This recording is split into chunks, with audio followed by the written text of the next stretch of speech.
అందరికీ పేరు పేరున హృదయపూర్వకమైనటువంటి నమస్కారాలు తెలియజేస్తున్నాను. ఈరోజు నేను వ్యవసాయ శాఖ మంత్రిగా అధికారికంగా బాధ్యతలు చేపట్టినందుకు చాలా ఆనందంగా ఉందని చెప్పి ఈ సందర్భంగా తెలియజేస్తున్నాను. మనది ప్రధానంగా వ్యవసాయ ఆధారిత రాష్ట్రం. రాష్ట్ర జనాభాలో 62% మంది, అంటే దాదాపుగా 3.07 కోట్ల మంది వ్యవసాయ అనుబంధ రంగాలపైన ఆధారపడినటువంటి విషయాన్ని ఈ సందర్భంగా తెలియజేస్తున్నాను. ఇటువంటి వ్యవసాయ రంగం, సహకార రంగం, మార్కెటింగ్ రంగం, పశు వైద్యం, డైరీ డెవలప్మెంట్ మరియు మత్స్యశాఖ లాంటి కీలకమైనటువంటి రంగాలను కలిపి ఆ మంత్రిత్వ శాఖను నా మీద అచంచలమైన విశ్వాసం, నమ్మకంతో అప్పజెప్పినటువంటి రాష్ట్ర ముఖ్యమంత్రి పెద్దలు గౌరవనీయులు శ్రీ నారా చంద్రబాబు నాయుడు గారికి హృదయపూర్వకమైనటువంటి నమస్కారాలు తెలియజేస్తున్నాను. ఇప్పుడే చెప్పాను, 62% జనాభా ఆధారపడినటువంటి ఈ రంగాన్ని ఏ ప్రభుత్వం అయినా సరే అత్యంత ప్రాధాన్యతగా తీసుకొని పని చేయవలసినటువంటి బాధ్యత ఉంటుంది. దురదృష్టవశాత్తు గత 5 సంవత్సరాలు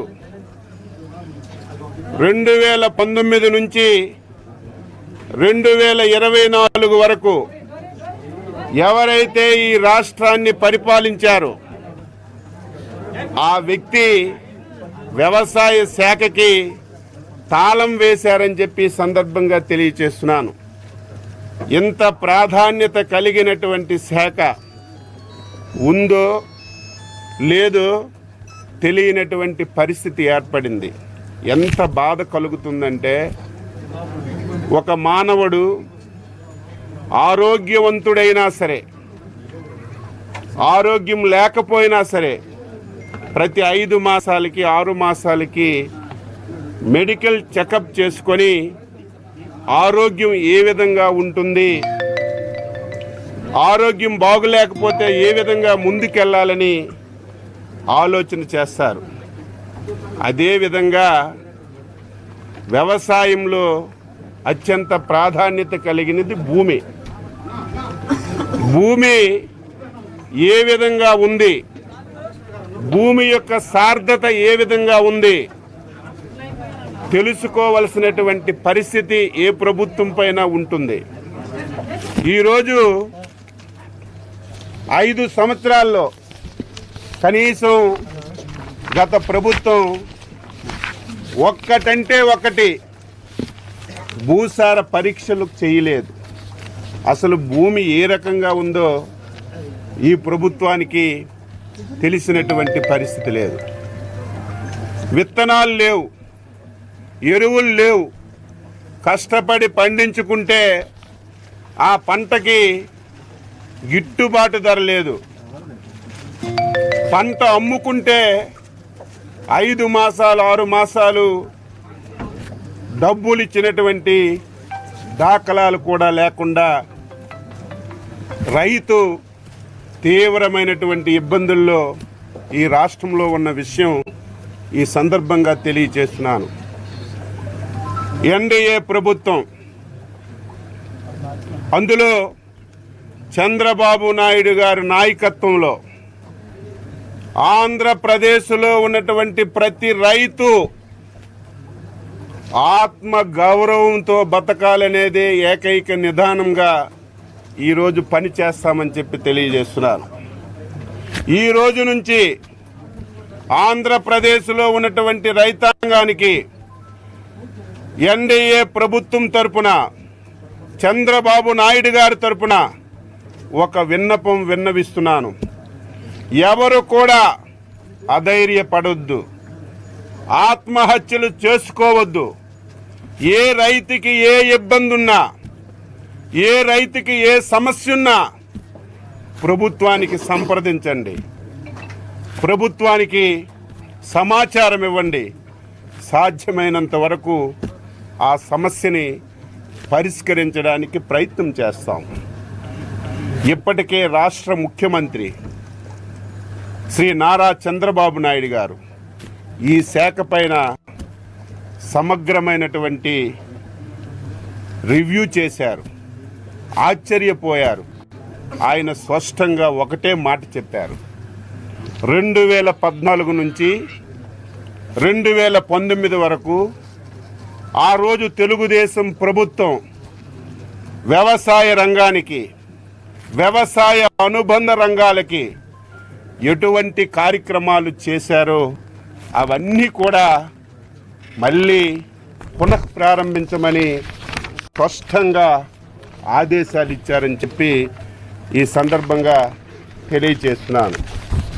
అందులో భాగంగానే ఈరోజు నా డిపార్ట్మెంట్స్ 4 ఉంటే 3 డిపార్ట్మెంట్స్లో 6 ఫైళ్ళ మీద సంతకం పెట్టాను. అందులో వ్యవసాయ శాఖలో మొదటిది పొలం పిలుస్తుంది. ఆ రోజు చంద్రబాబు నాయకత్వంలో 2014 నుంచి 2019 వరకు ఈ కార్యక్రమం చాలా దిగ్విజయంగా జరిగింది. మళ్ళీ ఈ కార్యక్రమాన్ని రేపు 23వ తారీఖున రాష్ట్రం మొత్తం మీద ఈ కార్యక్రమాన్ని ప్రారంభిస్తున్నాం. ఈ కార్యక్రమం ఉద్దేశం ప్రతి మంగళవారం, బుధవారం వ్యవసాయ శాఖ అధికారులు, ప్రజాప్రతినిధులు, వ్యవసాయ శాఖ అనుబంధ రంగాలకు చెందినటువంటి అధికారులందరూ కూడా పొలాల దగ్గరికి వెళ్ళి, రైతుల దగ్గరికి వెళ్ళి వారికి ఎడ్యుకేట్ చేయడం, వారికి సాంకేతిక పరిజ్ఞానాన్ని అందించడం, వారి భూమి ఏ రకంగా ఉంది, వారికి సమస్యలేంటి, ప్రభుత్వం ఏ విధంగా తోడ్పడాలి అనే సూచనలు, సలహాలు ఇచ్చి రైతుకి అన్ని విధాల ప్రభుత్వం నుంచి సహాయ సహకారాలు అందించాలని ఈ కార్యక్రమాన్ని మళ్ళీ ప్రారంభిస్తున్నాం. ఇది 4 మాసాలు జరుగుతుంది. ఖరీఫ్లో 4 మాసాలు, రబీలో 4 మాసాలు. ఎంటైర్ యంత్రాంగం అంతా రైతు దగ్గరికి వెళ్ళి వారి సమస్యలు పరిష్కరించడానికి ఈ కార్యక్రమాన్ని మళ్ళీ ప్రారంభిస్తున్నాం. 2వ సంతకం బాధ కలుగుతుంది, ఆవేదన కలుగుతుంది. గత ప్రభుత్వాన్ని చూస్తే రైతుకి వ్యక్తిగత యాంత్రీకరణ పరికరాలు ఎంత అవసరం అంటే, ఈరోజు ఆధునిక పరిజ్ఞానం వచ్చింది. ప్రతి ఒక్కరూ యాంత్రీకరణ ఉపయోగించి వ్యవసాయాన్ని చేసి దాని ద్వారా కొంత లబ్ధి పొందే ప్రయత్నం చేస్తున్నారు. కానీ 5 సంవత్సరాల్లో యాంత్రీకరణ అనే పదం ఈ రాష్ట్రంలో కనిపించలేదు. ఆ రోజు చంద్రబాబు నాయకత్వంలో ఏ రోజు గర్వంగా నేను చెప్పగలుగుతున్నాను, 3.24 లక్షల మంది రైతులకి 988 కోట్లు ఖర్చు పెట్టి ప్రతి ఒక్కరికి వ్యక్తిగతంగా సబ్సిడీ మీద యాంత్రీకరణ ఇచ్చాం. ఈ 5 సంవత్సరాల్లో ఒక్కటంటే ఒకటి ఇవ్వలేదు. చివరికి కొడవలి పిడి కూడా ఈ ప్రభుత్వంలో ఇవ్వలేదంటే వ్యవసాయ రంగాన్ని ఏ విధంగా నిర్వీర్యం చేశారో ఇది ఒక ఉదాహరణ అని చెప్పి తెలియజేస్తున్నాను. అందుకే మళ్ళీ వ్యక్తిగత వ్యవసాయ పరికరాలు సబ్సిడీ మీద ఇవ్వడానికి ఈరోజు 2వ సంతకం పెట్టాను. దీనికి గైడ్లైన్స్ అన్నీ కూడా ఫ్రేమ్ చేసి మళ్ళీ రైతాంగానికి అన్ని అవసరమైనటువంటి పరికరాలన్నీ కూడా ఇస్తాం. 2వది మీ అందరికీ తెలుసు. మత్స్యశాఖలో ఎంత దారుణం అంటే అందరూ వద్దన్నారు. ఇప్పటికే న్యాయస్థానంలో కొన్ని వందల కేసులున్నాయి.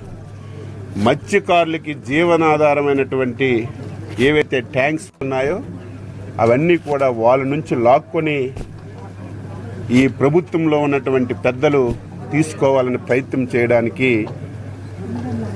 144 జీవో ఇచ్చారు.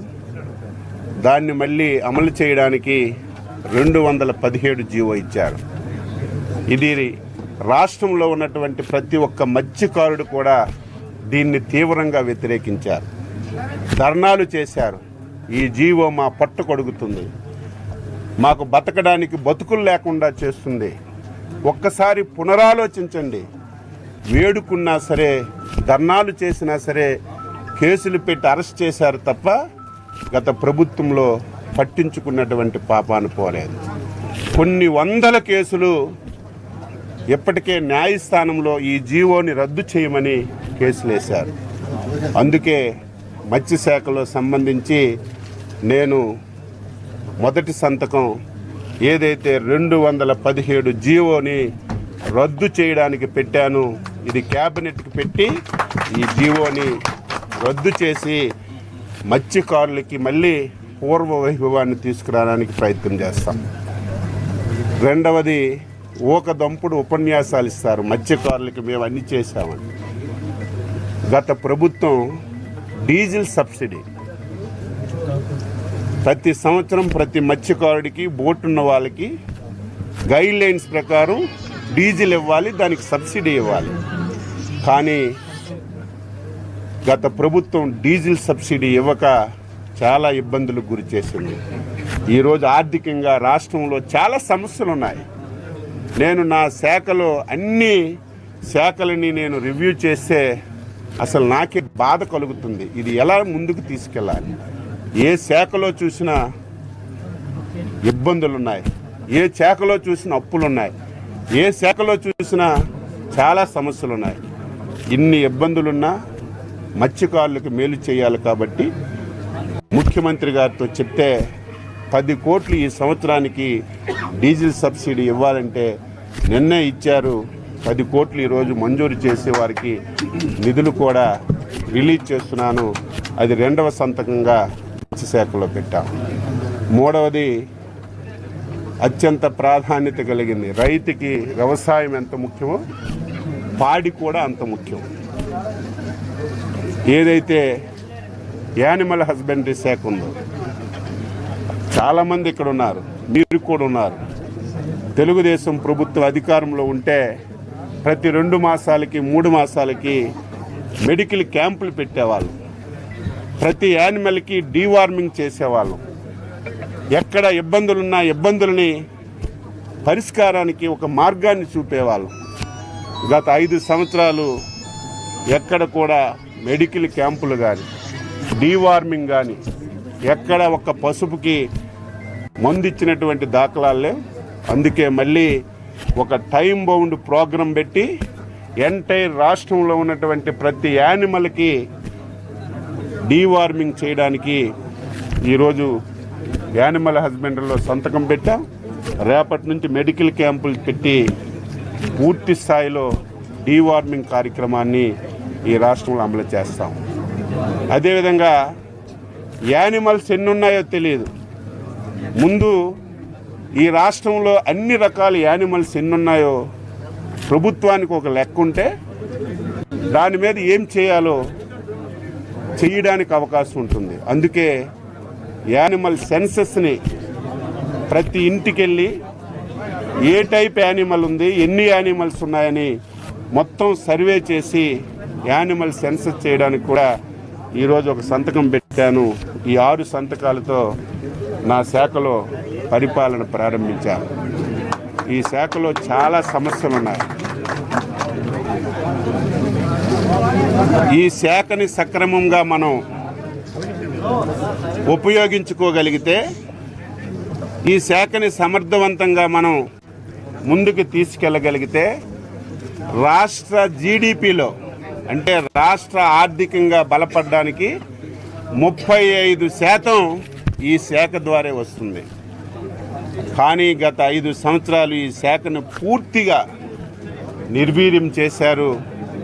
నేను ఎన్డీఏ ప్రభుత్వంలో వ్యవసాయ శాఖ అనుబంధ శాఖల మంత్రిగా చంద్రబాబు నాయుడు గారు సహకారంతో ఆయన ఆశీస్సులతో మళ్ళీ వ్యవసాయ రంగాన్ని ఆంధ్రప్రదేశ్ రాష్ట్రంలో పూర్వ వైభవాన్ని తీసుకొస్తానని, రైతులకి మేలు చేసే అన్ని నిర్ణయాలు తీసుకుంటానని చెప్పి తెలియజేస్తూ, ఇంకొక ముఖ్యమైన విషయం, ఈ రాష్ట్రంలో చాలామంది వ్యవసాయాన్ని కౌలు రైతులు వ్యవసాయం చేస్తున్నారు. కౌలు రైతులకి గత 5 సంవత్సరాలు పట్టించుకున్న దాఖలాలు లేవు. మళ్ళీ కౌలు రైతులకు మాటిస్తున్నాను, వారందరికీ ఈ ప్రభుత్వం కార్డులు ఇచ్చి రుణాలు కానీ అదేవిధంగా ప్రభుత్వం నుంచి ఎటువంటి సహాయ సహకారాలున్నా కౌలు రైతులకు కూడా అందించడానికి అన్ని నిర్ణయాలు తీసుకుంటానని చెప్పి తెలియజేస్తూ, భగవంతుడు ఈ ప్రభుత్వం పైన, ముఖ్యంగా ఈ శాఖను నిర్వహిస్తున్నటువంటి మా పైన నిండు ఆశీస్సులు ఇచ్చి ఎప్పుడూ ఈ రాష్ట్రంలో లేని విధంగా వ్యవసాయ రంగాన్ని అభివృద్ధి చేయడానికి అన్ని విధాల ఆశీర్వదిస్తారని చెప్పి ఆశిస్తూ అందరికీ నమస్కారం.